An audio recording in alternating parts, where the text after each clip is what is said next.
ஆன்ம உணவேவா என்னுள்ள உயிரேவா நீ இன்றி போனால் நான் வீழ்ந்து போவேன் நான் வாழ இன்னகம் வா இறைவா நான் வாழ இன்னகம் வா என் ஆன்ம உணவேவா என்னுள்ள உயிரேவா நீ இன்றி போனால் நான் வீழ்ந்து போவேன் நான் வாழ இன்னகம் வா இறைவா நான் வாழ இன்னகம் வா முன்னோர் உண்டனர் மன்னா மடிந்து போயினர் உன்னை தகுதியாய் உண்டால் வாழ்வோம்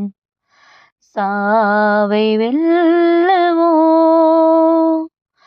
ஆவலாய் அழைத்தேன் வா இறைவா இந்த ஏழைக்கு உன்னர் தாயிறைவா உன்னில் நான் என்னில் நீ வாழ்ந்திட வரம் தான் என் ஆன்ம உணவேவா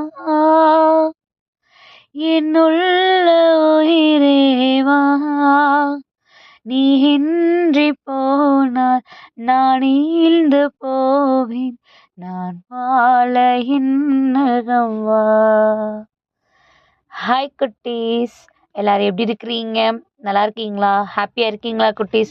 அவர் இல்லாமல் போனால் நம்ம லைஃப்பில் எதுவுமே நமக்கு கிடையாதுங்கிற ஒரு பெரிய உண்மையை அருமையாக எடுத்து சொல்கிற ஒரு பாடலோடு நம்ம இன்றைக்கி தொடங்கியிருக்கிறோம். அப்படி தானே குட்டீஸ்?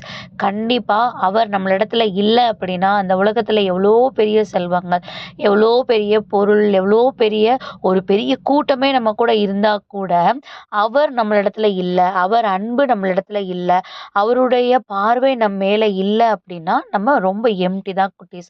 ஸோ அந்த உண்மையை தான் இன்னைக்கு இந்த பாடல்ல ரொம்ப அருமையா நமக்கு சொல்லியிருக்கிறாங்க.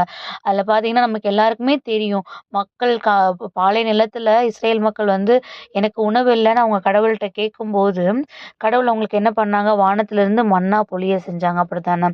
ஆனாலும் கூட அப்படிப்பட்ட உணவுக்காக அவங்க கடவுள்கிட்ட சண்டை போட்டு அவங்களுடைய தேவைகளுக்காக கடவுள்கிட்ட சண்டை போட்டு கடைசி மாண்டு போனாங்க.